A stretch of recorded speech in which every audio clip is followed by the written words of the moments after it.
일생 동안 당신이 반드시 읽어야 될 100권의 책 일당백. 오늘도 정말 좋은 책, 여러분께 도움될 만한 책 한 권 소개해드리겠습니다. 네. 반갑습니다. 정프로고요. 네, 정박입니다. 네, 이지선입니다. 네, 반갑습니다. 지난주에 에릭 호퍼 참 좋았잖아요. 엄청 마음에 들어 하시더라고요. 제가 너무 좋아했잖아요. 네, 정프로님이. 책을 제가 6권인가 질렀습니다.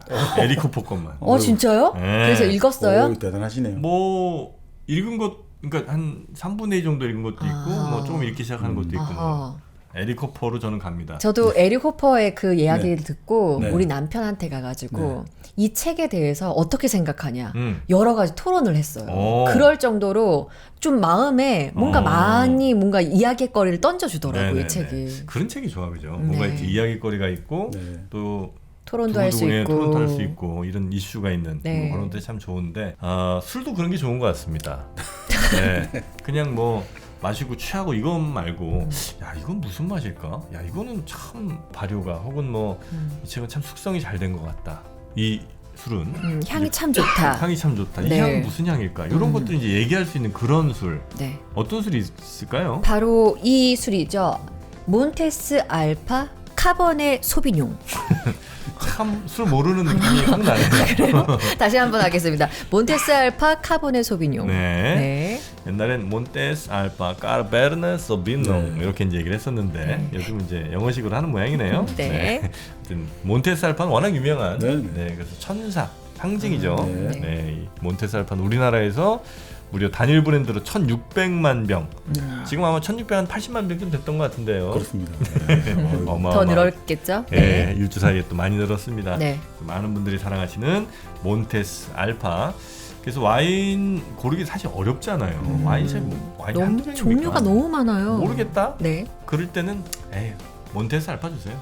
아. 그럼 뭐 기본 이상은 다 하니까. 저희가 와인을 이렇게 좋아하는 줄 몰랐어요. 방송 오자마자 와인잔부터 찾고 방송 시작 전에 마시고. 맞습니다. 네. 자, 이 몬테스 알파.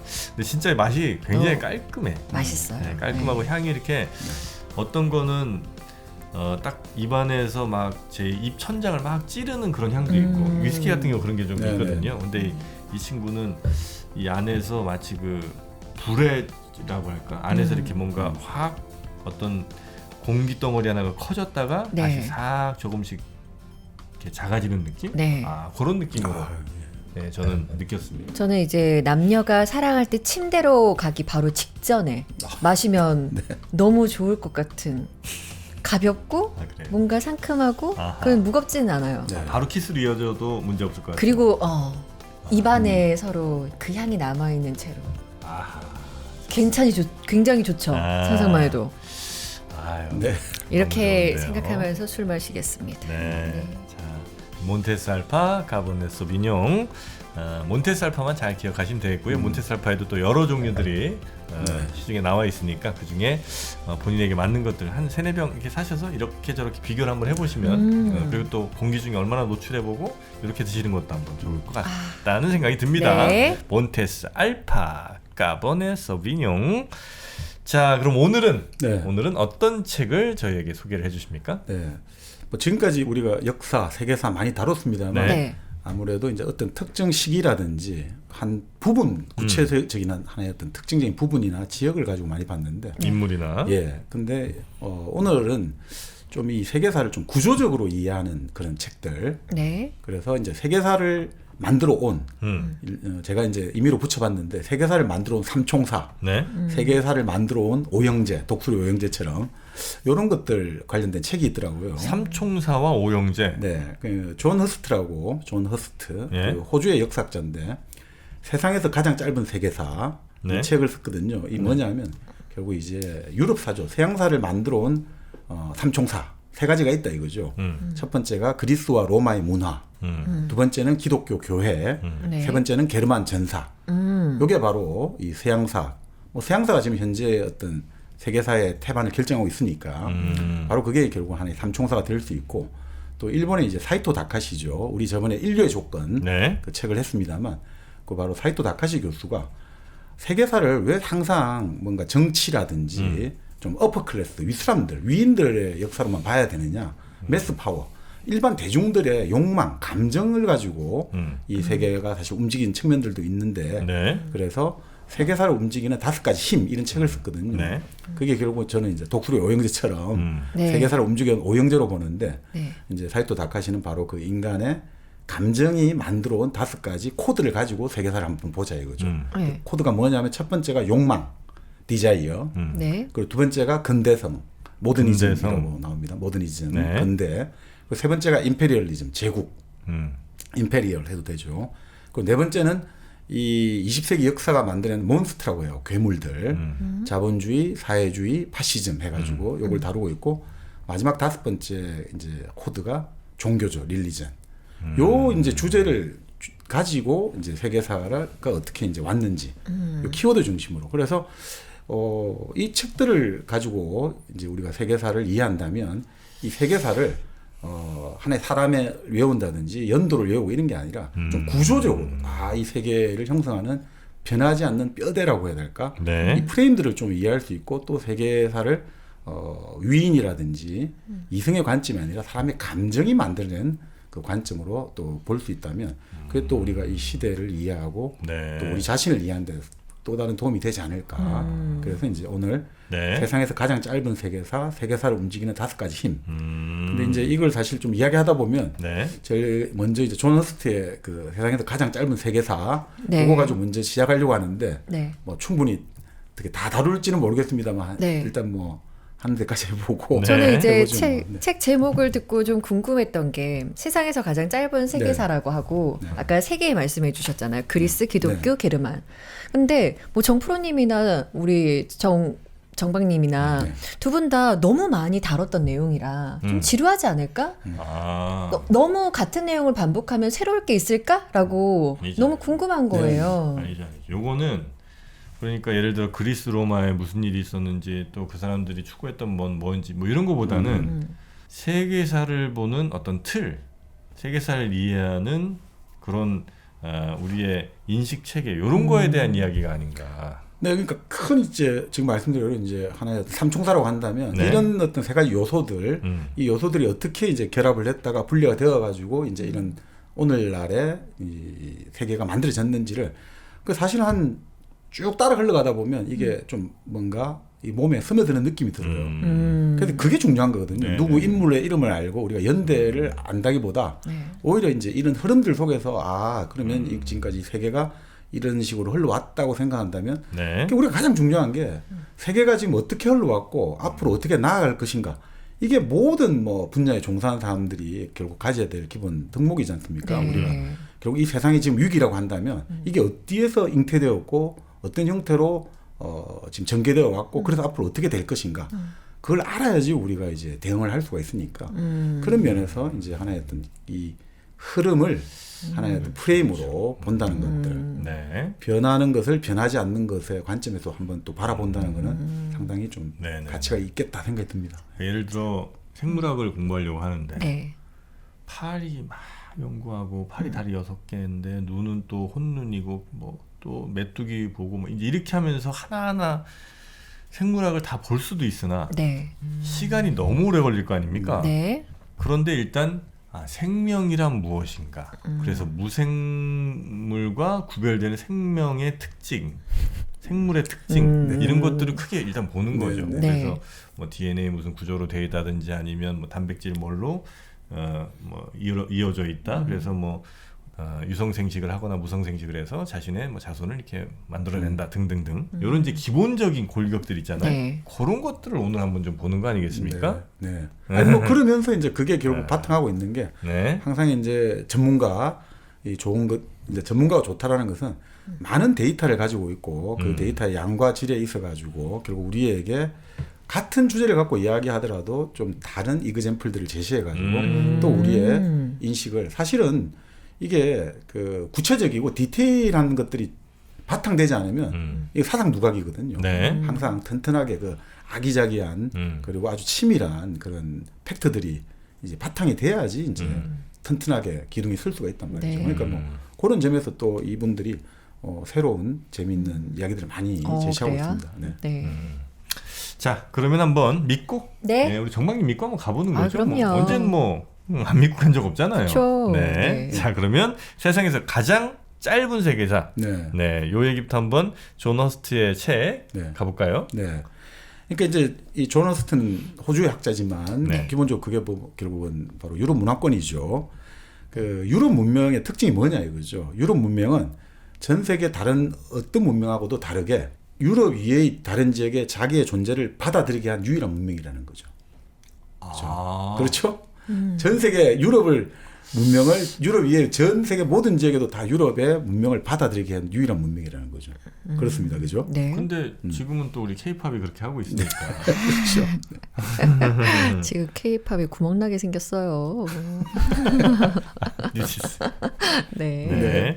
아, 유럽 진짜 그러네. 전 세계에 사실은 네. 그렇죠. 다 퍼뜨렸죠. 네, 네. 그러니까 뭐 하드 파워든 소프트 파워든 그러네. 지금 이제 우리가 하나의 어떤 산업화 그리고 뭐 근대화라는 것들이 결국 유럽에 만들어낸 거란 말이죠. 과학이라는 맞아요. 것들. 유럽화죠, 사실.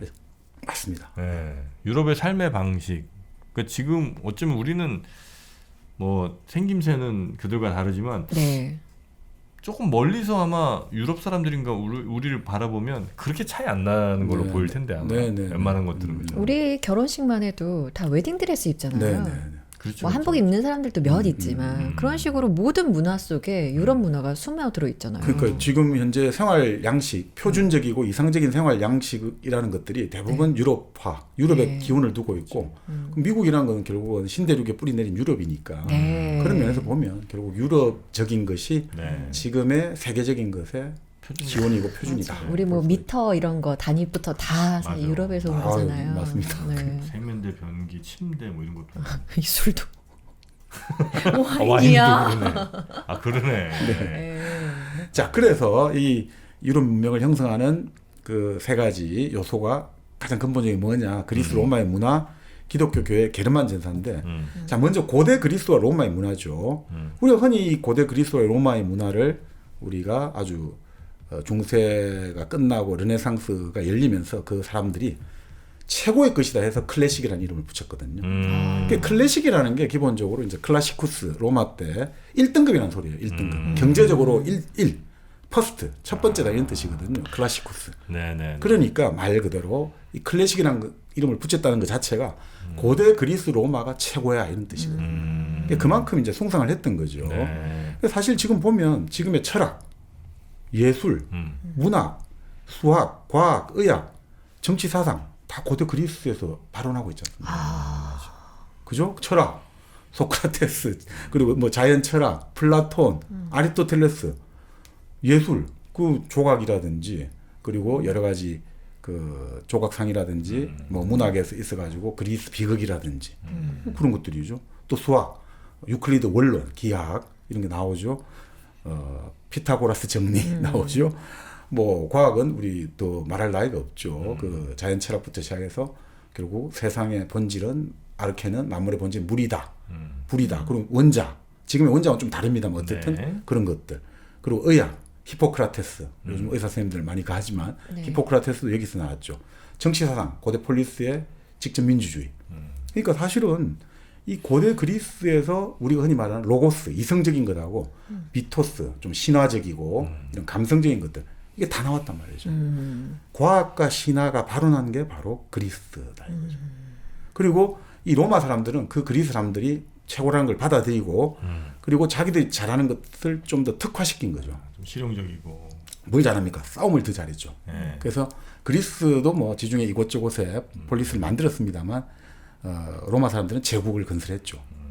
거기에다가 건축. 예, 건축 그리고 그 토목공사 잘하잖아요. 네네네. 그 도로 잘 만들었지 않습니까? 그리고 법률, 로마법 이런 거 잘했죠. 그러니까 공학 기술이 아주 뛰어났지 않습니까? 네. 그래서 우리가 모든 길은 로마로 통한다. 그 로마에서 로마 밑에 남부 쪽, 남동부 쪽 그 브린디시라고 고까지를 아피아 가도라고 부르거든요. 네. 거기가 한 560km 정도 되는데 그 돌로 포장한 거예요.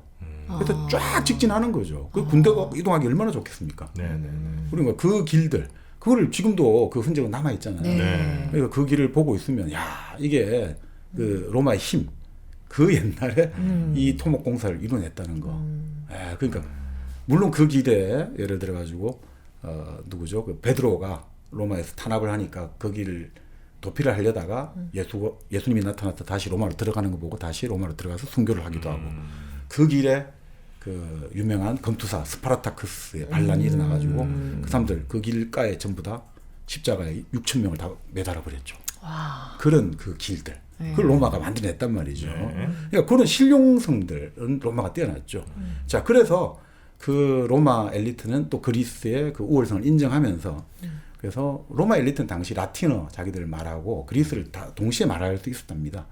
그렇게 해가지고 결국 아테네로 공부를 하러 보내고 그리스인 노예를 가정교화로 두면서 그 그리스와 로마의 어떤 그 지식과 여러 가지 이런 것들이 결합되어가지고 그 고대 그리스 로마의 문화가 하나의 꽃을 이뤘다 이렇게 볼 수가 있겠죠. 네. 사실 이 그리스인들이 뭐 여기서는 그렇게 봅니다. 가장 그리스인들의 총명하다, 탁월하다는 걸 입증하는 분야는 뭐냐 이거죠. 뭘 것 같습니까? 우리 그리스 사람들이 지금에도 가장 크게 공헌했던 분야. 철학도 철학인데 또 조금 더 좁히면 철학 맞습니다. 철학? 수학, 그렇죠. 수학에서도 대수가 있고 바로 이제 기하학이죠. 기하학. 그러니까 여기서 형이상학이 나온 거예요. 추상이 나온 거죠. 유클리드가 인 거죠. 여기서 나오지 않습니까? 기하학은 일종의 환상의 세계라는 거예요. 이게 우리가 이 존재하지 않거든요. 현실로. 점이 뭡니까? 점은 정의가 이렇거든요. 위치는 있지만 크기는 지니고 있지 않는 것. 이게 말이 안 되잖아요. 현실 속에 그런 게 어디 있어요. 위치가 있으면 크기가 반드시 있어야 되는데. 근데 그렇게 하고 나서 이제 그 정의를 가지고 공리를 가지고 시작을 하는 거잖아요.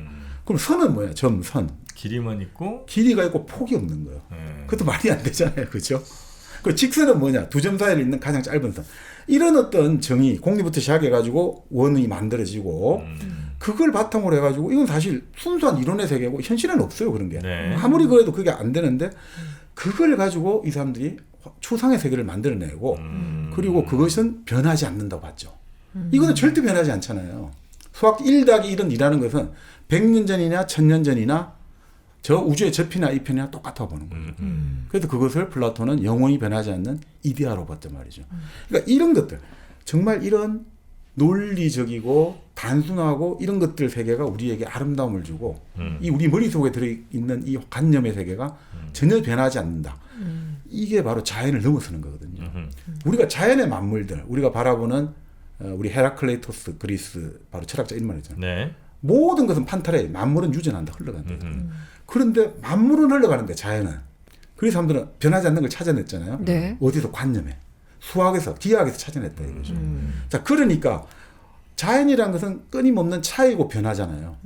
자연 만물 중에 똑같은 게 하나도 없잖아요. 이 사과와 저 사과는 다 다르잖아요. 그런데 우리가 수학에서 말하는 추상이라든지 이런 추상의 세계는 철학에서 개념을 잡아내잖아요. 개념.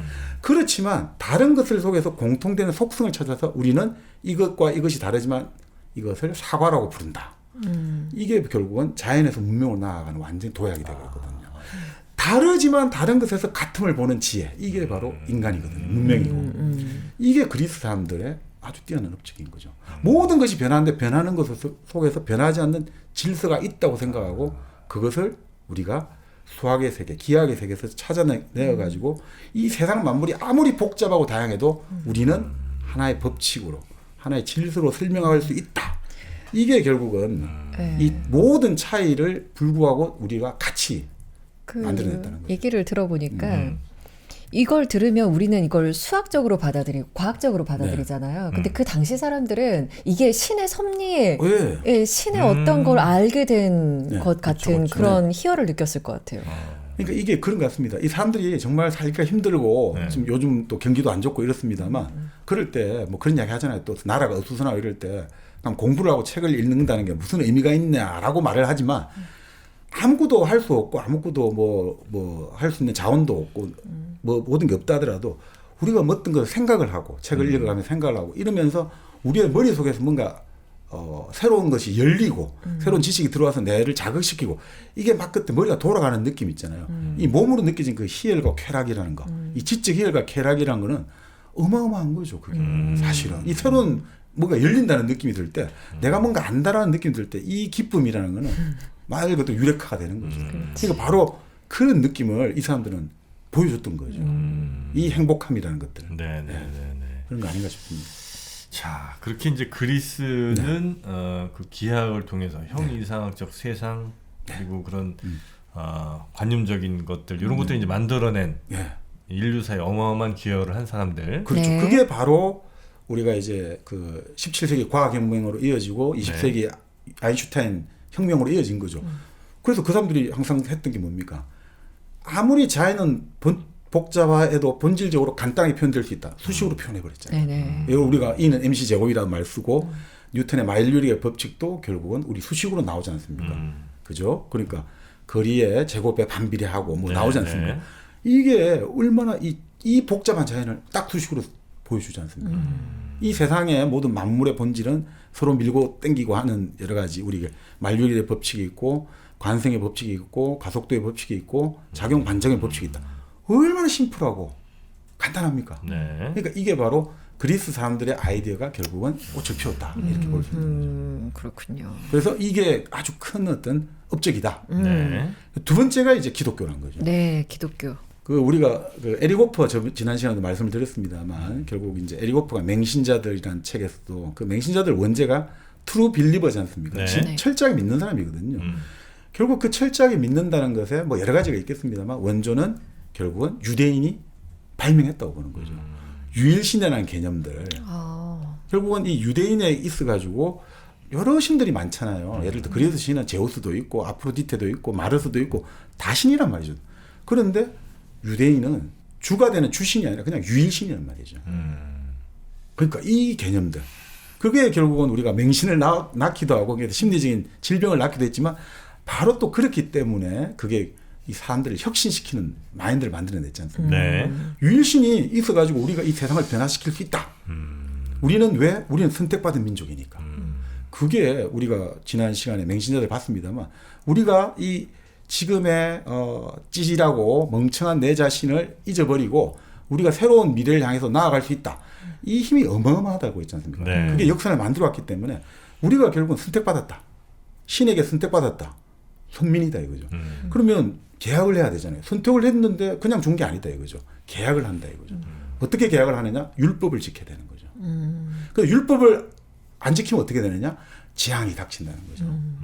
그러니까 이게 아주 대단한 겁니다. 왜냐하면 지금 내가 살아가는데 힘들잖아요. 난 열심히 살아왔는데 내가 왜 지금 이 모양 이 꼴인가? 이럴 때 간단하거든요. 네가 율법을 제대로 안 지켜서 그렇다. 나 율법 제대로 지켰는데요. 너가 마음으로 직접 신실하게 지켰느냐? 라고 말하면 아무도 자신 못하잖아요. 그러니까 이거는 맞는 키가 되는 거예요. 맞는 키잖아요. 네가 율법을 제대로 안 지킨 거야. 그래서 너가 신의 노임을 샀어 그런 거야. 그러니까 결국 어떻게 됩니까? 이 모든 것은 내 탓이 되어버리는 거예요. 네. 그죠? 나에게 있고 신에 그러면 신을 내가 다시 선택을 받고 은총을 받으려면 어떻게 해야 되느냐? 결국은 이 종교와 도덕을 연결시켜 버렸단 말이죠. 이게 유일신 사상에서 가장 뛰어난 점이라고 이 책은 보고 있는 거예요. 그럼 다른 종교는 그런 게 없단 말이에요? 우리 신만 열심히 믿으면 네. 예를 들어가지고 내 신만 열심히 믿어가지고 하면 네가 어떤 짓을 하더라도 괜찮아 이렇게 보통 되는 거죠.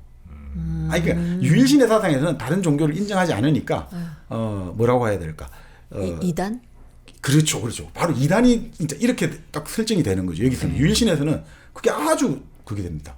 그러니까 현대하고는 좀 안 맞는 것 같은데 오히려 다신교는 관용적이잖아요. 네. 관용적이기 때문에 어떻습니까? 너에 대해서 별로 관심이 없는 거예요. 네가 뭘 믿든 나는 내 신만 믿으면 돼. 관심이 없기 때문에 오히려 도덕적으로 상대주의가 되고 네가 무슨 짓을 해도 별로 신경 안 써요. 근데 유일신 사상에서는 유일신이잖아요. 감히 너하고 나하고 뭐가 믿는 게 다르다는 게 인정 못해요. 항상 표준을 가야 돼요. 그러니까 뭔가 개입하려고 그러고 남의 행동에 대해서도 끊임없이 너 이렇게 가면 안 돼라고 폭력을 불사하더라도 개입이 되는 거죠. 네. 자, 그러면 결국 뭡니까? 결국 율법을 지켜야 되는 거잖아요. 네. 제가 여기서 이제 좀 더 이제 도덕이 연결되는 거는 율법을 지킨다는 것들. 이 결국 도덕이라는 것은 기본적으로 뭔가 규칙을 지킨다는 거거든요. 네. 그 규칙을 지키면 우리가 구약에서도 그렇고 신약에서도 그렇습니다만 인간은 결국 신의 은총을 받는다는 건 결국 인간이 신이 된다는 소리거든요. 신이 구원이라는 것은 결국 인간이 구원받는다는 것은 뭐 여러 견해가 있을 수 있겠습니다만 신이 된다는 거죠, 사실은. 인간이 구원을 받는다는 것 자체가 신의 은총을 받았으면 우리 어떻게 됩니까? 바로 신이 될 수 있다는 것을 사실은 우리에게 간접적으로 희망을 주는 거죠. 그 인도 같은 데 보면 이제 굉장히 다신이잖아요. 네. 거기는 그래서 굉장히 어찌 보면 실용적인 이렇게 됐든 저렇게 됐든 여기 이익만 나는 쪽으로 나는 가면 돼. 이런 이제 기본적인 컨셉들이 좀 있고 네. 그리고 이제 도덕이나 성적인 뭐 이런 거에 네. 대해서도 굉장히 어쩌면 좀 열려 있는. 그게 이제 아주 옛날부터 좀 그렇잖아요. 근데 이제 그 유일신 쪽에 가면 그게 굉장히 엄격해지지. 예, 엄격해지고 대신 그만큼 엄격한 삶을 통해서 대신 내가 거기서 뭔가 우월감 같은 걸 좀 느끼는 것 같기도 하고 그래서 그걸로 믿지 않는 사람들에 대한 뭐 좀 천대라든지 아니면 무시 뭐 이런 것도 좀 있는 네. 것 같아요. 네. 그리고 유일신에서는 또 하느님이 나에게 이 대자연을 또 다스리라 하셨으니 네. 그러니 내가 뭐 땅을 개척한다든지 아니면 새로운 저 식민지에 가서 그 믿지 않는 그 무식한 사람들 그러니까 그들 생각에는 네. 그 무지한 사람들을 내가 뭐 계몽을 시켜야 된다든지 네. 아니면 뭐 복속을 시켜야 뭐 된다든지 정당성을 좀 그렇지 부여하는군요. 그런 것들에 아마 나는 분명히 큰 영향을 미친 것 같긴 네, 하더라고요. 맞습니다. 그거 이제 보통 그래서 이제 신의 대리인으로 네. 그러니까 우리가 이 지상을 다스린다. 네. 그러니까 신의 가르침을 받은 사람만이 그걸 할 수 있다라고 보니까 그래서 이제 어떻게 보면 타인종이랄까 여기에 대한 학살도 가능한 게 그런 논리 구조에서 나오는 거죠. 땅 끝까지 가서 또 전도하라고 하니까 전 세계를 다 가야 되니까 유럽의 그 기독교 문화가 전 세계까지 퍼질 수 있는 거 아닌가? 그렇죠. 사실을 다신교를 믿으면 이렇습니다. 내가 이거 하다가 내가 지금 믿는 신하고 안 맞잖아요. 내가 지금 나쁜 짓을 해서. 근데 여러 신이 있잖아요. 갈아탄? 바로 갈아타면 되잖아요. 환승을 해버리면 되는 거예요. 그렇지. 그러니까 이 다신교적인 문화에서는 그 종교와 도덕이 그렇게 긴밀히 연결이 안 됩니다. 맞아요. 왜냐하면 이 도덕과 저 도덕이 다를 수 있거든요. 어떤 도덕에서는 아프로디테의 도덕에서는 많은 사랑을 할수록 좋은 거예요. 그런데 헤라의 도덕에서는 이 가정을 지켜야 되는데 저렇게 바람둥이는 처단을 해야 되고 아프로디테는 아니 장려해야 되고 얼마나 그러니까 종교와 도덕이 연결이 안 돼요. 그리고 하다못해 제우스도 얼마나 바람 많이 핍니까? 일반적인 도덕하고 좀 안 맞아요, 가진. 그러니까 이게 연결이 안 되는데 유일신의 그 기독교 종교에서는 종교와 도덕은 긴밀하게 연결됩니다. 네, 네. 네, 그러니까 이런 어떤 것들이. 근데 지금 말씀드린 종교와 도덕이 긴밀히 연결돼 버리면 이 사람들이 아까 말씀대로 이 신을 이 절대 신을 대신해서 내가 한마디로 이렇게 보시면 될 것 같습니다. 절대 신이 나의 뒷배가 되어 준다는 거예요. 나의 백이란 말이죠. 내가 거칠 게 뭐가 있겠습니까? 사람은 제가 보니까 어떤 정치를 하고 어떤 행동을 할 때 네. 누군가가 뒤에서 나를 지켜준다고 생각하면 못할 일이 없습니다. 정치인들도 그렇습니다. 보통은 이렇게 돼요. 국민이 나를 지켜준다고 하면 못할 일이 없어야 되는데 대부분은 내 보스가 내를 뒤에서 야, 열심히 해봐. 그 예전에 임자 뒤에 내가 있어. 그렇잖아. 임자 뒤에 내가 있어. 네. 그게 제일 큰 겁니다. 그러니까 그렇기 때문에 이 유일신을 믿으면 이게 사실은 이제 하나의 어떤 모든 사람이 하나의 단일한 표준을 따라야 되고 우리가 또 이 단일신을 믿고 있기 때문에 너의 생각, 나의 생각을 하나로 끌어내는 게 되게 중요해집니다. 네. 다신교 신경 안 써도 됩니다. 네가 뭘 믿든 네 신 믿고 나는 내 신 믿고 이렇게 상대적인 무관심으로 가는데 유일신교에서는 서로가 유일신을 믿기 때문에 내가 믿는 유일신하고 너가 믿는 유일신이 다른 형상과 개념을 가지면 안 된단 말이에요. 그러니까 끊임없이 서로 표준화를 시켜야 돼요. 네, 그러니까 네. 사회가 어느 정도 단계에서는 서로 응집을 해야지 힘이 모아져야지 사회가 한 방향으로 도약을 할 수 있거든요. 그럴 때는 이 유일신 종교가 엄청난 힘을 발휘할 때 있죠. 표준화시키고 하긴 그러니까 알라도 그 지금도 이제 저 중동 지역에 가면 뭐 조금씩 다르긴 하도 다 우리 이슬람 형제들이라고 많이 하잖아요. 네네. 그러니까 그 하나의 플랫폼처럼 이게 있는 네. 거지. 유일신이라는 게. 우리 그 유일 킬로 커피도 있잖아요.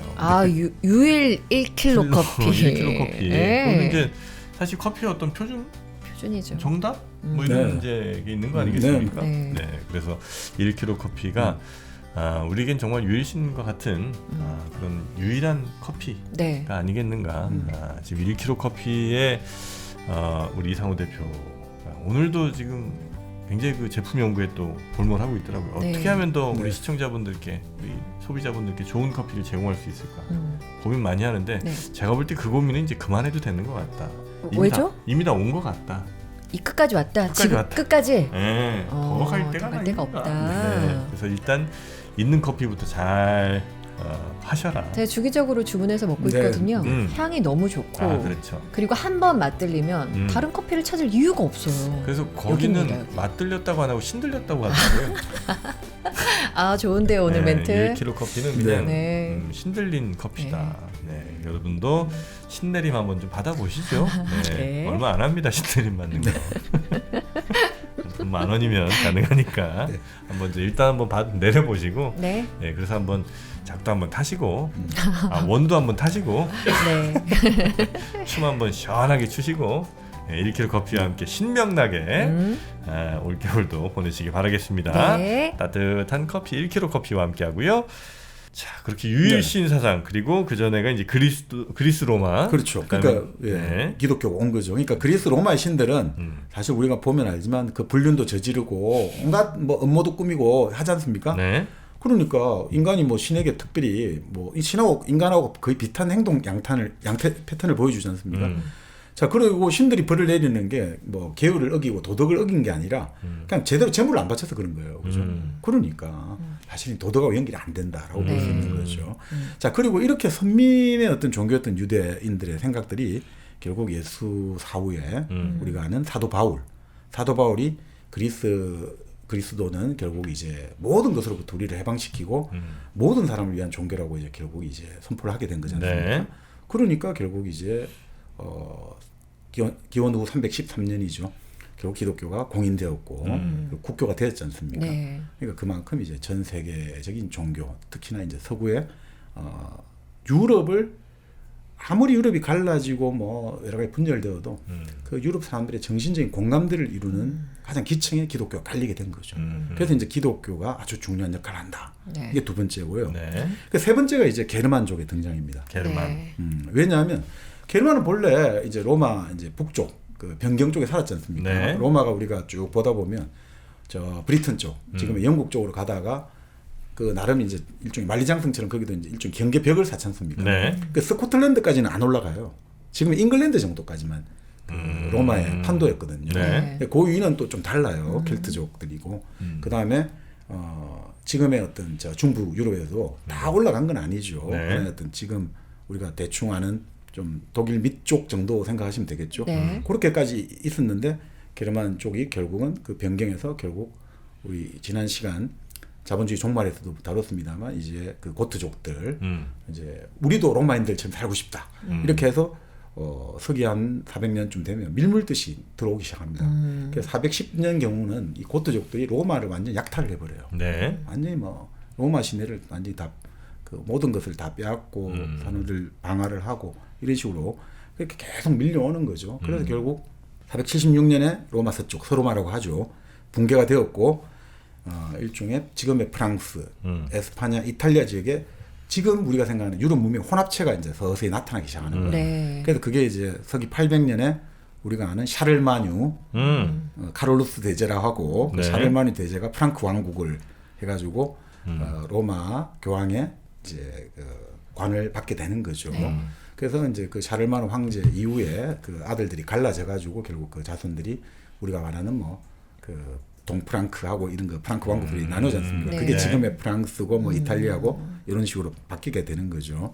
자, 그런데 문제는 이 게르만족들은 흔히 말하는 야만이에요. 글을 잘 모르거든요. 네. 그러니까 성문화된 기록이 없어요. 네. 그러니까 로마 침입 전에 이 정보가 없는 거죠. 네. 그래서 로마 역사가 타키투스가 이런 이제 게르만족 설명을 해놓은 게 있어요. 게르만족은 평화를 좋아하지 않는다. 게르만족은 전사는 명예는 위험 속에서 더 쉽게 쟁취할 수 있으며 폭력과 전쟁 없이 우리 많은 부족들을 유지할 수 없다 이거죠. 항상 폭력과 전쟁을 해야 되고 피로 얻을 수 있는 것을 땀으로 얻는 것은 기백이 없고 비천한 짓이라고 생각한다는 거예요. 전쟁해가지고 빼앗아 와야지 이 땀 흘려가 일하는 거 이거는 졸장부가 하는 짓이야. 이게 바로 게르만 전사의 문화였죠. 근데 이거는 전 세계 사실 어디나 초기에 나타난 겁니다. 그런가요? 우리 그리스 최초의 그 문학의 최초가 바로 오디세이아, 바로 그 일리아드지 않습니까? 약탈이잖아요, 약탈.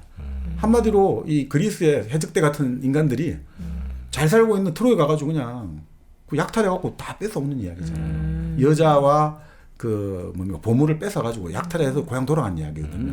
오디세우스도 마찬가지고. 그러니까 바로 바다에서 우리가 그리스 그 척박한 땅에서 먹을 게 없다. 바다 나가서 그냥 약탈해 먹는 건 당연한 거다 이거죠. 마찬가지로 사막 같은 척박한 지역에서 그 대상들을 캐러번을 공격해가지고 물건 빼앗는 것도 당연한 거다 이거죠. 바로 그런 문화였던 거죠. 사실 어느 지역이나 사실 척박한 지역에서는 이게 나타납니다. 네, 강력한 뭔가 물리력으로 뭐 도시든 아니면 국가를 지킬 수 있는 게 아닌 상황이면 네. 그런 뭐 무력을 통한 약탈이 훨씬 더 효율적이긴 하죠. 그렇습니다. 괜히 1년 내내 농사 짓는 것보다 1년 내내 농사 짓는 걸 가서 뺏어오는 게 제일 빠른 거니까. 그렇습니다. 네. 그러니까 그 바이킹을 다룬 영화들을 보면 네. 그러니까 뭐 진짜 롱십 있지 않습니까? 네. 아주 그게 기동성이 좋고 또 만약에 뭐 그 육지에도 그 침략을 하러 갈 수 있는 게 딱 그 만나면 배 딱 이렇게 들고? 짊어지고 가면 되거든요. 네. 그러니까 아주 뭐 전천후였단 말이죠. 네, 그리고 네. 항해 기술도 좋았고 네. 그러다 보니 이 사람들 입장에서는 뭐 전 이제 유럽해가 다 여기까지 지중해까지 해가 다 습격을 했다는 거죠. 네. 그러니까 그 사람들 입장에서 그렇게 습격한 걸 가지고 우리가 흔히 말하는 바이킹식 오늘날 뷔페의 원조잖아요. 네. 바이킹 뷔페라는 이름도 많았던 이유가 그 뷔페를 쫙 음식을 깔아놓고 먹기 시작했던 거예요. 그래서 바이킹 뷔페가 약탈해 오는 음식들. 약탈하는 음식들을 쫙 한 거죠. 그러니까 그런 시기였고 그 지금 예전에 무슨 게임들 있지 않습니까? TV 아침에 일요일 아침에 막 나오는 게임들 많잖아요. 뭐 뛰고 뭐 배 같은 데서 노 같은 거 띄어가지고 그 전 바이킹들 놀이에요. 그게. 아 도전 골든 네, 그런 뭐 것들. 이런 거. 아니 골든벨 골든 말고. 말고. 도전 골든 아니 그 뭐였죠? 도전 그 연예인들이 막 뛰고 하는 것들. 네. 도전- 아, 있는데 옛날에 그 이창용 씨 네. 진행하고 그게 사실 그 바이킹들 게임에 그 영화 보면 그 나와요. 바이킹들 영화 보고 있으면 그런 게임들 되게 많이 나와요. 아 그래요. 네. 아 그런 건 평소에 그런 연습하다가 그렇죠. 이제 진짜. 쳐들어가는 거구나. 연습을 실전처럼 실전을 연습처럼. 그리고 싸움을 할 때는 어떻습니까? 술로 그 뭡니까 오줌 같은 걸 마셔가지고 눈이 뒤집혀 버리는 거죠. 완전히 막 그냥 도끼 들고 싸움하잖아요. 그리고 완전히 오줌 치면 각성, 요즘 치면 히로폰 같은 걸 먹고 완전히 그냥 그러니까 물불 안 가리게 되는 거죠. 아 술록 오줌이 그런 게 있어요? 그런 뭐 술록에 뭔 성분을 먹여가지고 그 술록 오줌을 이렇게 해가지고 먹어가지고 그 이제 일종의 환각작용을 일으켰다는 거죠. 기후들 좋으셔. 네, 어쨌든 바로 그런 문화들, 네. 이런 전사의 문화, 이 세 가지 요소가 결국 이제 합쳐졌는데 이제 요거를 요약을 하자면 그리스인들은 이렇게 세상을 본다는 거죠. 세계는 단순하고 논리적이며 수학적이다. 기독교인들은 결국 원죄를 보잖아요. 세상은 악이고 그래서 이 악의 세상에서 이 눈물의 골짜기에서 오직 그리스도만이 우리를 구원하리라. 그리고 게르만 전사는 이 세상 싸움은 재밌다. 이 세 가지가 합쳐진 게 유럽이라는 거죠. 서양 문명은 이 세 가지가 합쳐져 있다. 싸움이 재밌다. 그리고 이 세상은 악의 구렁텅이인데 그래서 눈물의 골짜기이지만 예수 그리스도만이 우리를 구원하리라. 그리고 그리스인들은 세계는 단순하고 논리적이며 수학적이다. 요 세 가지 요소가 융합되기 시작하면서 역사가 만들어졌다는 거죠. 아, 그러니까 이런 걸 한 번씩 우리가 알아둘 필요는 좀 있는 것 같아요. 네. 지금 이제 우리 전 세계를 어쨌든 문화적으로 혹은 하드웨어, 소프트웨어적으로 지배하고 있는 유럽, 그 유럽 문화의 기원, 유럽 문화의 가장 뼈대는 무엇인가 네. 볼 때 이 존 허스트가 볼 때는 근데 대충 맞는 것 같아요. 그리스 로마, 기독교, 그다음에 게르만 네, 요 세 개의 문화가 핵심이라는 거고. 그렇습니다. 이걸 축으로 이제 다른 여러 문화들이 이제 뭐 더 꽃을 피우기도 하고 더 살을 더 붙이고 이렇게 됐다는 거죠. 그렇죠. 네. 그것들이 이제 융합되고 갈라지면서 네. 이제 유럽의 역사가 지금 형성되어 왔다. 이제 이렇게 보는 거죠. 첫 번째 융합된 게 바로 그리스 로마와 기독교가 융합이 된 거죠. 네. 아, 제일 첫 번째가. 네. 로마가 이제 기독교를 받아들이니까. 그렇죠. 헬레니즘과 헤브라이즘이 융합된 거죠. 네. 그 사실 로마 사람들은 다신교 허용했지 않습니까? 예. 그 로마는 신앙의 자유를 어느 정도 허용해 주거든요. 나중에 뭐 말씀드리겠습니다만 시저 있지 않습니까? 케이사르는 기본적으로 항상 종교는 불가근 불가원. 종교를 너무 끌어안아도 안 되고 종교를 너무 내쳐도 안 된다. 항상 적절한 관계를 유지하라고 봤거든요. 네. 그러니까 뭐 나중에 말씀드리겠습니다만 결국 로마는 종교를 또 처음에는 너무 내쳤어요. 탄압을 했고 그다음 또 나중에 너무 끌어당겼어요. 기독교를 국교로 하고 그래서 망했다고 보는 거예요. 케이사르 시제의 말을 제대로 안 들었다는 거예요. 그럼 뭐 그렇게 보는 견해도 있습니다만 네. 자 처음에 이제 로마 사람들이 관용적이었는데 문제는 황제를 뭐 로마에서 나중에 또 한 기회가 있겠습니다만 황제는 이제 신으로 여기잖아요. 일종의. 그래서 황제의 초상화라든지 황제의 조각상이 있으면 그 앞에 이제 불꽃이 이제 불이 타오른단 말이죠. 우리가 항상 뭐 기도할 때 이런 불꽃 우리 법당에 가도 촛불 같은 거 항상 켜놓지 않습니까? 경배의 의미죠. 네. 자 그러면 이제 이 황제를 경배하는 의식은 뭐냐면 간단합니다. 그냥 그 불꽃이 이렇게 타고 있으면 소금 있지 않습니까? 옆에 소금 있으면 소금을 조금 떨어뜨리면 불꽃이 확 타오른대요. 그게 바로 그런 이 황제에 대한 예우 프로토콜인 거예요. 근데 기독교 사람들이 딱 그걸 거부하는 거예요. 아, 우리 못해. 이렇게 되는 거죠. 그런데 유대인들은 기본적으로 일정한 자기들이 선민이니까 더 이상 뻗어 나가지가 않잖아요. 우리끼리만 믿으면 되고 네. 또 자기들만의 구역에 산단 말이죠. 근데 문제는 기독교인들은 이제 막 뻗어 나가잖아요. 이제 바울 이후로 모든 것에서 해방되었고 모든 사람들이 다 구원받을 수 있다고 하니까 그러니 이게 제국의 질서와 안정을 교란하는 위의 요소로 보고 탄압하기 시작한 거죠. 로마가. 네. 근데 결국 아시다시피 우리가 이제 313년에 콘스탄티누스 대제가 이제 공인을 하지 않습니까? 공인한 이유는 예전에 우리가 탈세의 세계사를 하면서 여러 가지 세금이라든지 그때 세제 개혁을 해야 되는데 이 사람들로부터 좀 더 세금을 많이 잘 걷기 위해서 기독교인이라면 세금을 잘 내라. 뭐 여러 가지 그런 것들이 좀 있었다고 하죠. 네. 그래서 이제 콘스탄티누스 대제가 공인을 했고 그다음에 이제 테오도시우스 황제 때 기독교를 이제 국교로 삼았다는 거죠. 이게 이제 기독교하고 로마, 그리스가 이제 첫 번째 연결이 됐다는 거죠. 네. 말 그대로. 본래 한 종교와 세계 종교가 되려면 여당화가 돼야 된다고 하거든요. 여당화. 그러니까 한마디로 지배 세력에 하고 관계가 좋아져야 돼요. 그렇게 해야지 세계 종교가 될 수 있는 기본 조건이 돼요. 네. 바로 이렇게 이제는 로마 제국의 국교까지 되었으니까 딱 이제 체제의 어떤 이데올로기가 된 거죠. 네. 그래서 처음에는 사실 교회라는 거는 없었거든요. 교회의 해자를 잘 보세요. 건물이 아니에요. 모임 해자, 만날 해자. 사람이 만나는 게 교회였거든요. 네. 근데 어느 순간에 이제 국교가 되고 하다 보니까 이게 하나의 공무원 조직이 돼버린 거예요. 이제 주교가 있고 대주교가 있고 말 그대로 이전에는 비정규직 사람들이 비정규직으로 만나갖고 했는데 이제는 하나의 어떤 이게 말 그대로 요즘쯤 공무원 조직이 된 거죠. 자, 그런 다음에 이제 주교들도 여러 개 있지 않습니까? 로마 주교도 있고 뭐 비잔틴 주교도 있는데 로마 주교가 이제 스스로 교황이 되어가지고 이제 교회를 통치하기 시작한 거죠. 그러니까 이게 사실은 하나의 어떤 이게 하나의 어떤 지배 조직이라고 볼 수 있는 게 국가처럼. 자, 가장 정점에 리더가 있죠. 교황이라는 리더가 있습니다. 최고 네. 지도자가. 그 다음에 11조 이런 것처럼 자체의 징세권이 갖고 있어요. 조세 제도를 운영해요. 국가의 가장 핵심은 세금을 거둬들일 수 있어야 되잖아요. 바로 요거처럼 되는 거예요. 정부처럼. 네. 그런 다음에 우리가 교회법도 있지 않습니까? 교회 스스로의 어떤 법이 있고 그 교회법을 집행할 법정과 감옥도 가지고 있거든요. 국가화 돼버린 거예요. 정부화 돼버린 거죠. 네. 자, 그러니까 로마가 붕괴됐단 말이에요. 476년에. 네. 그렇지만 교회는 또 다른 정부로 살아남은 거예요. 교회는 살아남았던 거죠. 그러니까 이제 교황은 거의 황제처럼 자기 밑에 이제 여러 가지 주교도 있고 수도자들을 이제 하나의 위계 제도처럼 딱 다스리는 거예요. 네. 그러니까 관료제가 돼버린 거죠. 위계가 있고 서로의 역할이 권한이 나눠지는 게 관료지 않습니까? 그러니까 이때 두 번째 연결이 되는 거예요. 이제 교회가 기독교가 로마화 돼버린 거예요. 기독교가 이제 로마화 돼버린 거예요. 서로 이제 영향을. 네. 교회가 기독교화 됐다가 이제 기독교가 로마화 돼버린 거예요. 교회가.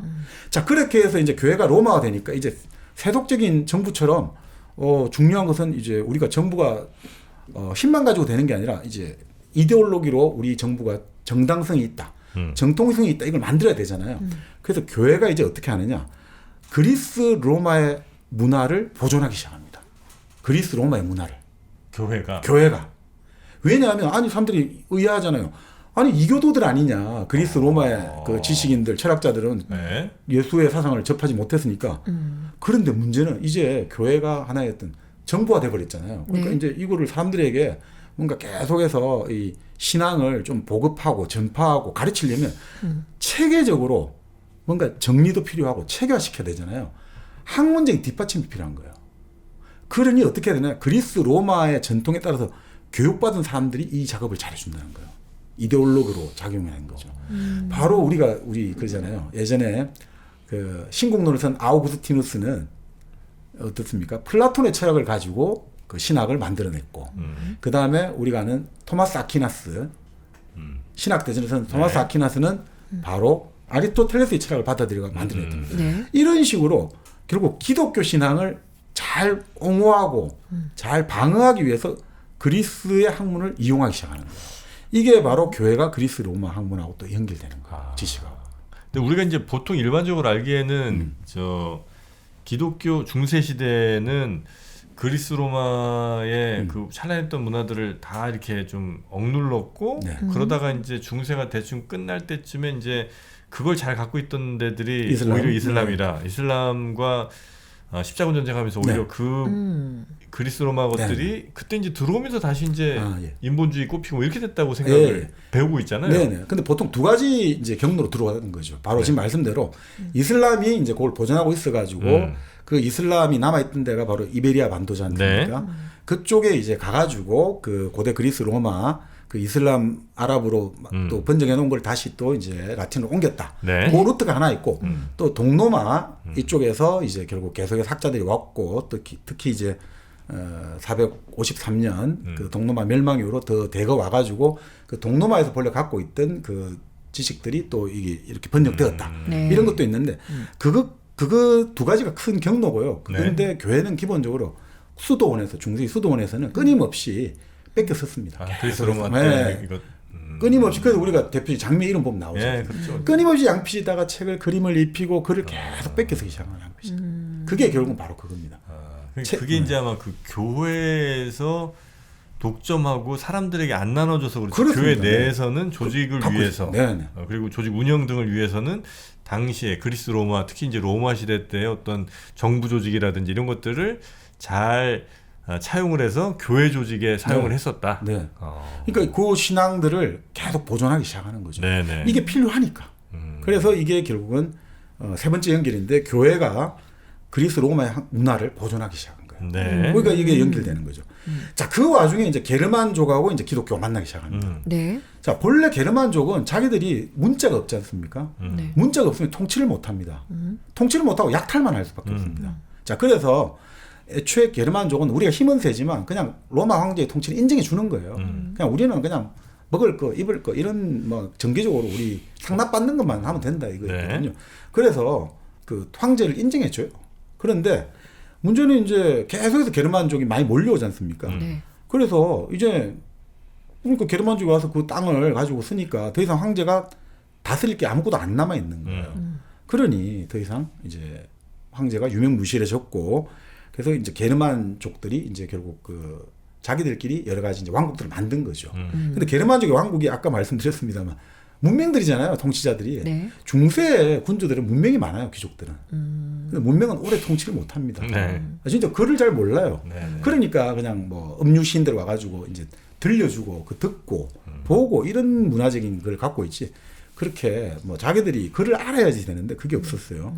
자, 그래서 이제 뭐 로마라는 하나의 어떤 그래도 그 행정부가 붕괴되면서 그러니까 결국은 이제 완전히 한마디로 어쩌니 저쩌니 해도 중심이 있을 때 아무리 나약해도 중심이 있으면 나라가 혼란해도 어느 정도 최소한의 교육과 질서는 유지되는데 그게 깨지는 순간 혼돈과 야만의 시대가 되거든요. 왜냐하면 이제는 완전 각자 도생의 시대가 되니까. 네. 그러니까 무역이라든지 도시 이게 교류가 안 돼요. 왜냐하면 전부 다 그래도 중앙에 권력이 있을 때는 이 길 가고 저 길 갈 때 하나 여기서는 뭐 돈을 내고 저쪽에 돈 내고 딱 정해지는데 이제는 어디 갈 때마다 산적이 나타나고 또 이쪽 동네는 이쪽 동네로 돈 내려가고 교육을 할 수가 없어요. 불안하고 이제. 그러니까 이게 이제 말 그대로 게르만족의 족장들끼리 자기들끼리 이제 왕국 만들었다가 치고받고 하면서 혼돈의 시대가 476년부터 거의 800년 샤를마녀 제제가 교황으로부터 왕관을 받을 때까지 끊임없는 그 우리가 말하는 춘추전국 시대 같은 게 계속 됩니다. 그러니까 이럴 때 결국 그 왕국들이 왜 제대로 역할을 못했냐면 기본적으로 나라라는 거는 뭡니까? 우리가 나라가 처음 만들어진 거는 일단 방어부터 시작하잖아요. 방위.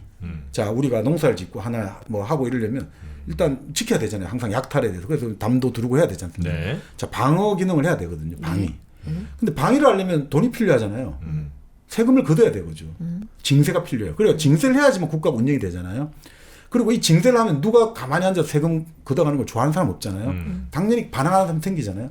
그래서 필요한 게 치안이 필요하고 사법 기능이 필요해요. 그래서 사고 치고 안 내는 사람을 이제 잡아와가지고 벌을 줘야 되는 거죠. 그러니까 국가의 3대 기능은 방위, 그리고 징세, 치안과 사법 기능. 이게 가장 기본적인 기능이거든요. 근데 게르만족의 국가는 방위는 될지 모르는데 징세가 안 돼요. 그럼 징세가 안 되면 방위도 안 되니까 계속 망가지는 거예요, 서로. 그러니까 이게 기본적인 국가가 안 되는 거예요. 계속 혼돈의 시대가 연속이었죠. 그러니까 이게 근데 나중에 또 서양 유럽 역사에서는 신의 한 수가 됩니다. 뭐 나중에 또 말씀드리겠는데, 네. 자, 이렇게 처음부터 정부가 힘이 없어요. 제대로 된 정부를 못 해요. 또 그 와중에 이 게르만족의 특징은 봉건제도입니다. 봉건. 봉건이란 게 뭐냐면 땅을 나눠줘가지고 거기서 제후를 봉하는 거예요. 네 이제 여기서 왕해. 네. 나는 이제 천자고 나는 이제 왕이 왜 제후 후가 되는 거죠. 어쨌든 자 그렇게 되는데 황제고 한마디로 황제보다 밑에 왕이라고 생각하시면 돼요. 예, 나는 왕이고 여기는 제후 한 등급 떨어지지만 자 그렇게 하는 것들이 이제 봉건이에요. 근데 게르만족도 봉건제도가 뭐냐면 딱 족장이 왕이 되지 않습니까? 그 부하들 동료들에게 토지를 나눠주는 거예요. 그렇게 하면 뭐냐? 이 사람들이 나중에 귀족으로 변하고 이렇게 되는 겁니다. 그 조건이 뭐냐? 토지를 나눠주는데 그 조건은 내가 필요할 때 군대를 보내줘야 돼. 내가 땅을 주는 대신 너는 나에게 군사적인 내가 요청을 하면 나는 사람을 보내줘야 돼. 이게 바로 게르만족의 봉건입니다. 네. 우리가 말하는 표달 시스템, 봉건제라는 게 바로 내가 땅을 줄 테니 너는 내가 필요로 할 때 사람을 보내줘야 돼. 이게 계약이 바로 봉건입니다. 네. 근데 시간이 흘러가잖아요. 자, 귀족들은 처음에 왕한테 땅을 받았지만 시간이 흘러가니까 내 땅이지 뭐. 그 처음부터 받은 것 같단 말이죠. 네. 그리고 갈수록 나도 사람이 필요한데 이 병사 보내는데 부담을 느끼기 시작하는 거죠. 그래서 이게 재미는 이제 예전에 한번 말씀을 드린 것 같은데 그러니까 오늘날 우리가 국가 원수들이 의장대 사회라잖아요. 군 어떤 의식을 하고 외국 네. 원수도 올 때 가장 중요한 게 의장대 사회이지 않습니까? 네. 이 사회이 왜 이 의식이 만들어졌냐 이거죠. 왜 이 만들어졌냐면 바로 이때 만들어졌대요. 자, 이제 귀족들이죠. 자기 이제 그 신하들에게 땅을 나눠주고 자 이제 사람 보내 병력 보내 하는데 한마디로 말해서 제일 약한 허약한 사람들만 그냥 면피하려고 보내주는 거예요. 그래서 왕이 자 이번에는 도대체 여기 이 책의 표현입니다. 도대체 네. 어떤 쓰레기들을 보냈나 한번 보려고 네. 사회를 하는 거예요. 이게 바로 의장대 사회의 기원이랍니다. 도대체 어떤 쓰레기들을 보냈나 한번 보자. 어떤 꼬라지들을 보냈나. 그게 바로 사회의 기원이라고 합니다. 줄이라도 제대로 순 한번 보자. 그렇습니다. 지금 이제 의장대사라면 제일 등치 좋은 친구들이 앞에 있는데 예전에는 제일 핫바이들. 그러니 지금은 그 말을 씁니다. 그 사회를 할 때 의장대가 제일 나오잖아요. 제일 좋은 애들. 그렇게 하고 우리가 최고의 사람들을 당신에 보여줍니다. 보냈다. 그리고 다른 나라 국가원수도 딱 보여주는 거죠. 우리가 최고의 the best and brightest, the powerful한 사람을 딱 보여준단 말이에요. 그래서 얘를 표하는 거죠. 예전에는 제일 저 신체적으로 떨어진 허약하고 친구들만 여기저기서 이제 네. 영주들이 면피만 보내고. 하려고 보내줬다는 거죠. 수만 채우려고 보내주니까. 아니 뭐 영주 입장에서는 100명 보내라면 제일 밑에서부터 보내겠지 뭐. 그렇죠. 제일 뛰어난 애들 자기가 또 써야 되니까. 네. 네. 자, 그러니까 이게 결국 어떻습니까? 이게 결국은 중세 때 왕과 귀족의 이제 끊임없는 이제 상호 대립이 이제 시작될 수밖에 없는 거죠. 네네. 그 왕은 아무리 그러니까 왕이 처음부터 허약해요, 그죠? 지위가 약해요. 네. 그러니까 귀족에 좌우되지는 않고 싶어요. 그죠? 그래서 나는 계속 내가 좀 세금 그냥 내가 다 걷고 싶고 전국적으로. 그러니까 우리가 그 노트르담 드 파리스 할 때 네. 거기도 그때 대성당의 시대 나오고 할 때 그렇죠. 그게 한 6세기 이렇게 나오지 않습니까? 15세기였네. 16세기 초반. 대성당들의 시대가 찾아왔어 이제 세상은 바로 그때 그 이제 막 그 거짓 때들이 습격해 온다 이럴 때 네. 왕에게 군대를 막 부탁하러 가잖아요. 네. 교회 사람들이. 그럴 때 왕이 뭐 이렇게 이야기하는 게 나오잖아요. 아니 그런데 이 프랑스 파리에 조세를 자기가 독점해야 되는데 나눠 가지는 데가 열 몇 명이 된다고 하잖아요. 귀족들마다 뭐 20몇 명이 다 나눠 가지고 이거 내가 다 가져야 되는데 그런 대목이 나요. 바로 이걸 뜻하는 거예요. 항상 이게 내가 다 가져가야 되는데 이렇게 하면서 왕은 끊임없이 이걸 갖고 싶은 거예요. 내가 세금을 다 가지면 뭘 다 가진다? 군대를 독점할 수 있거든. 그러면 나야 완전히 권력 다 가지는데 항상 그 생각을 가지고 있는데 문제는 바로 이렇게 왕과 귀족의 대립이 있으면서 이 유럽 역사에서 신성불가침의 영역이 생겨나기 시작했던 거예요. 근본적으로. 뭐가 생겨났느냐? 바로 아무리 왕이라 해도 건드리지 못하는 뭔가가 있다. 그게 뭐냐? 바로 지금 영주들, 귀족들의 영역 있잖아요. 사유재산은 건드릴 수 없다는 거예요. 왕이라도 건드릴 수 없다. 내 마음대로 할 수는 없다 이거죠. 내가 나눠줬지만 계약으로 나눠줬기 때문에 얘가 계약을 이행한 이상 내가 함부로 할 수가 없다 이거죠. 그래서 우리가 유명한 왕이 귀족의 영지에 함부로 불입할 수 없어요. 함부로 들어가서 권한을 행사할 수 없어요. 그 영지에서는 귀족은 거의 작은 왕이 되는 거예요. 네. 사법권과 행정권을 거의 갖고 있는 거예요. 그렇게 일종의 계약을 한 거죠. 그러니까요. 그러니까 귀족은 조건부로 얻은 토지를 조건부로 얻었지 않습니까? 이제 군사적인 이제 의무를 지는 걸로 계약했지만 어느 순간부터 이게 마치 신성불같지만 바로 사유재산으로 바꿔버리는 거예요. 이거는 못 건드려 이런 식으로. 그래서 유럽의 왕은 아무리 권력이 세더라도 절대왕, 그러니까 동양, 여기서 약간 오리엔탈리즘도 있습니다만 동양의 천자처럼 야 저놈 죽여, 아무리 잘 나가고 아무리 병사를 거느리는 대장군이고 아무리 돈이 많은 대상인이라 하더라도 왕의 한마디로 군대를 보내가 다 없앨 수가 없는 거예요. 항상 이 신하들이라는 게 항상 이 신하들의 영역들, 그 영주들은 신성불같이면 영역이 있다 이거죠. 그래서 왕이 죽지 않습니까? 그러면 그 신하들 있지 않습니까? 영주들은 다음 왕에게 또 충성세약을 다시 합니다. 아, 네. 그러니까 왕이 죽어가지고 왕이 죽었더라도 국가가 연속적으로 이어지는 게 정부가 이어지는 게 아니라 이 왕이 죽으면 이 전 정부는 끝나버리는 거예요. 이제 새로운 정부, 새로운 왕에게 다시 계약을 체결하는 겁니다. 그러니까 정부가 결국 개인적인 이 왕에 의해서 만들어진 거기 때문에 그래서 왕은 요즘은 영토를 나눠준다는 게 말이 안 되는데 왕은 자기 영토를 자식에게 나눠줄 수 있는 거예요. 새로운 이게 계약으로 만들어지니까. 그래서 리어 왕이 어떻습니까? 아, 나 이제 은퇴하겠어. 큰딸, 작은딸, 셋째딸에게 3분의 1씩 나눠줄래 하는 거예요. 이게 가능한 게 바로 이런 겁니다. 그러니까 이 왕이 가지고 있다 해서 모든 영주의 영지가 다 자기 게 아니고 내가 갖고 있는 내 직할령이죠. 직할 통치하는 데가 내 거고 그다음 그것도 내가 그러면 나눠주면 된다 이거죠. 이 영토가 이어지는 게 아니고 정치체가 이어지는 게 아니라 왕이 죽으면 또 다른 왕이 그거하고 다시 계약하기 때문에 이 연속성이라는 게 영토 땅에 있는 게 아니라 혈통에 있는 거예요. 피로. 이 유럽의 특징이 새로운 뭔가 지금 나중에 자본주의, 민주주의 이 혁명을 만드는데 가장 근본적인 역할을 합니다. 그래서 뭐 저 유럽엔 왕들이 뭐 어느 가문 사람들이 뭐 여기 왕도 했다 저기 왕도 했다가 뭐 같이 나라 합치기도 하고 뭐 동생 보내서 왕도 시키고 뭐 이러는 것도 있고 또 어찌 보면 그 기독교도 주님과 나와의 어떤 계약 같은 거잖아요. 예, 맞습니다. 예, 그게 이제 왕과 영주의 혹은 뭐 시민과 뭐 누구의 계약 이런 그 기본적인 구조가 좀 같이 기독교가 좀 녹아 있는 것 같아요. 그렇죠. 바로 구약과 신약을 할 때 약속이지 않습니까? 네. 계약이고 마찬가지로 이제 게르만족의 그 봉건, 그 이런 계약들, 땅이라는 물리적인 그 소유권을 가지고 이렇게 하면서 이 소유권은 절대적으로 건드릴 수 없다. 왕이라 할지라도 그러니까 바로 이런 관념들. 모든 것이 왕의 것이 아니라는 관념, 이거 엄청 중요한 거거든요. 왕이 모든 것을 다 가질 수는 없다는 생각. 그러면 여기서 뭐가 나오느냐? 바로 작은 정부로 나온 겁니다. 정부가 아까 게르만족의 왕국을 만들었지만 뭐 문맹들이고 징세 능력도 없으니까 정부가 아까 말씀드린 치안과 이런 걸 제공을 못해요. 치안 서비스. 그러다 보니까 정부는 처음부터 능력이 한계가 있는 거예요. 그러면 어떻습니까? 정부는 제한되어야 한다. 요즘에 작은 정부로. 이 생각들은 애초부터 나온 거예요. 처음부터 정부는 능력이 없는 거예요. 그러니까 정부한테 모든 걸 줄 필요가 없다고 보는 거죠. 그리고 이 사유재산은 함부로 못 건드린다는 이 생각이 여기서 뭐가 나오냐? 결국 그 시간이 숙성되면서 개인의 권리라는 개념이 나와요. 이 사유재산, 소유에서 자유가 나오는 겁니다. 이 소유에서 프로퍼티에서 결국 리버티 이게 나오는 게 됩니다. 우리도 아름다운 재단과 계약을 했거든요. 아, 계약하면 지켜야죠. 그 약속 한번 영상으로 보겠습니다. 제가 처음에 아기를 낳아서 이제 조그만한 아기를 이렇게 탁 떠안았는데 제가 무슨 생각을 했냐면은 나의 탄생의 순간은 어땠을까라는 생각이 드는 거예요.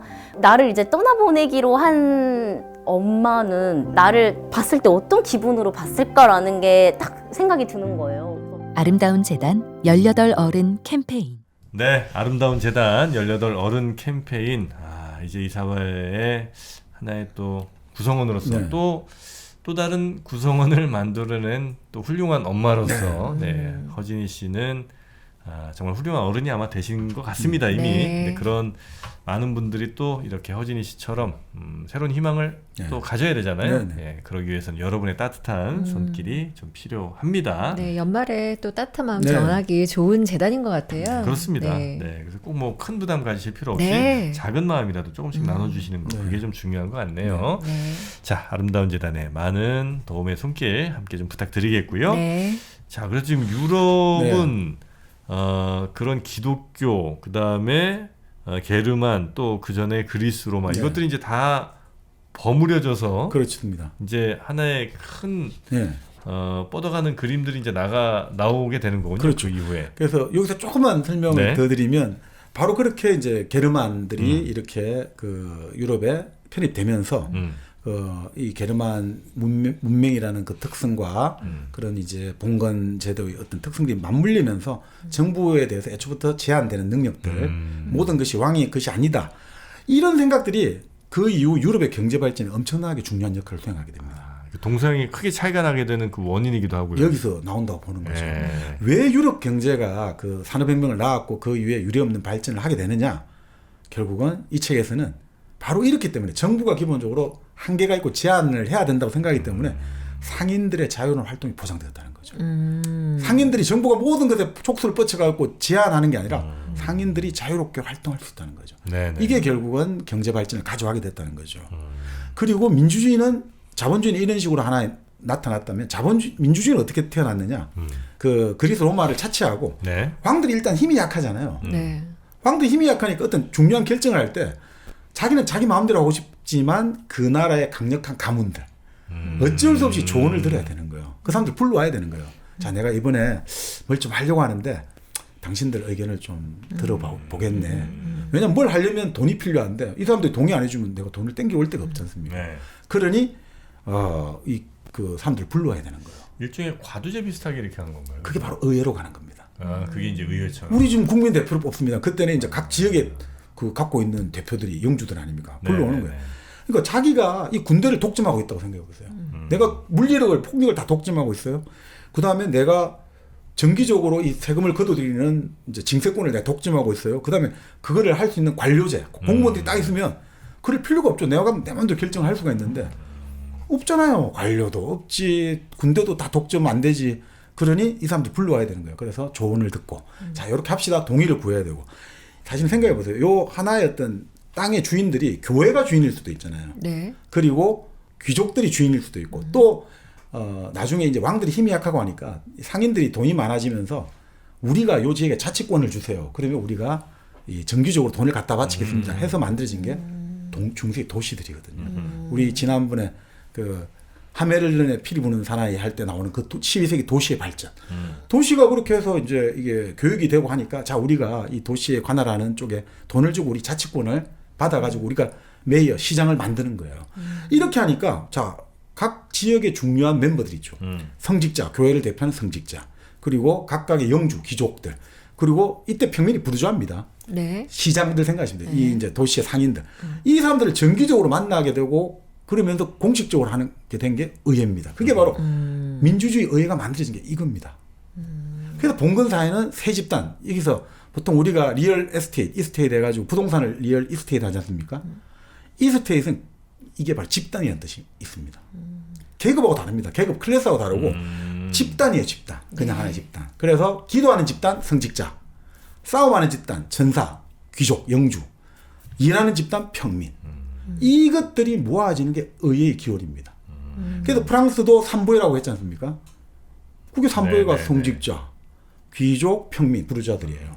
근데 이게 우리가 그렇게 생각하면 안 돼요. 이게 귀족자 대표가 몇 명 있고 요 의회가 하나 있어가지고 귀족자가 뭐 예를 들어 10명이 있고 종교인도 10명이 있고 평민 10명 이게 아니고 귀족자 의회가 따로 있고 평민 의회가 따로 있고 종교인 의회가 따로 있는 거예요. 그래서 각각 있어갖고 그럼 만약에 중요한 결정할 때 1 표씩밖에 없어요. 그럼 무조건 평민들은 안 되는 거예요. 무조건 두 편이 이쪽이니까. 그래서 평민들이 결국 1789년에 루이 16세가 그거 할 때 들고 일어나.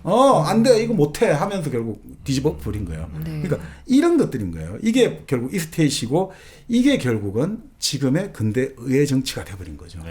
그래서 영국은 이제 어떻습니까? 성직자 집단과 귀족이 합쳐진 게 귀족원이에요. 평민은 뭐냐? 평민원이에요. 그게 지금 바로 상원 하원이죠. 바로 우리가 말하는 어퍼 하우스, 로우 하우스인데 그 영국에서 상원을 뭐라고 부릅니까? 하우스 오브 로즈입니다. 로드. 귀족, 무슨 경 할 때 로드. 대문자로 쓰면 주 하나님 할 때 로드인데 여기 바로 하우스 오브 로즈. 귀족들의 그 하우스. 상원이고 하원은 평민들이잖아요. The House of Commons. 컴먼. 평민들이에요. 그러니까 미국은 이제 로마를 번떠가지고 그 바로 세넷이라고 부르죠. 로마의 원로원이 바로 상원. 그리고 미국은 이제 하원이 바로 우리가 아는 The House of Representative 대표성을 가지고 있다. 이런 식이고 바로 우리가 일본은 뭐였습니까? 바로 참의원, 중의원. 우리 옛날 우리도 양원제 있었거든요. 그 4.19 있고 나서 양원제를 했어요. 우리는 참의원, 상원이고 민의원이에요. 사람 이제 민중이 국민이 뽑았다고. 그러니까 참의원, 민의원. 바로 여기서 나오는 겁니다. 여기서. 바로 이 결국 중세 그 게르만 왕들이 네. 힘이 약하고 그래서 이런 거 하면서 이렇게 해서 만들어진 게 바로 양원제고 그 왕들이 끊임없이 그 조세권과 이 군사권을 독점하고 싶잖아요. 그러면서 이제 결국 나중에 절대 왕정 시대 이렇게 쭉 가면서 나중에 쭉쭉 가고 이러면서 결국 조세권이 전국적인 조세권을 내가 중앙 권력에 가지게 되면서 중앙 권력에 가져가니까 그래도 지방 권력 대표들에게 뭔가를 좀 던져줘야 된다 해서 그래서 유럽은 의회가 힘이 센 겁니다. 네. 우리가 이 조세권을 가져가는 대신 중앙에서 지방이 우리를 그래도 좀 권리 줄게. 그래서 우리하고 좀 다른 거예요. 우리 역사에서 왜 우리가 국회가 힘이 약하고 뭐 요즘 세미다는 사람도 있습니다만 좀 약해요. 네. 왜 행정부가 세냐면 우리는 이제 그게 사실 좀 어떻게 보면 45년 해방 이후로 이식된 거잖아요. 근데 유럽은 이 수백 년의 아니라 수천 년의 역사 속에서 이 흘러온 거예요. 끊임없이 이제 이런 대표성들이 중앙 권력과 지방 권력의 투쟁 속에서 이게 만들어졌기 때문에 그게 의회 힘이 강할 수밖에 없습니다. 네. 그렇게 해가지고 이렇게 이제 게르만 전사들이 이렇게 왔고요. 네. 근데 게르만 전사들이 이렇게 야만적인데 왜 빨리 기독교가 됐느냐? 기독교 연결됐느냐? 네. 자, 교회가 일단 그 서로마 제국이 멸망한 이후에 유일하게 남은 기구지 않습니까? 오가나이제이션이니까. 네. 게르만인들하고 어떤 교습을 한단 말이죠.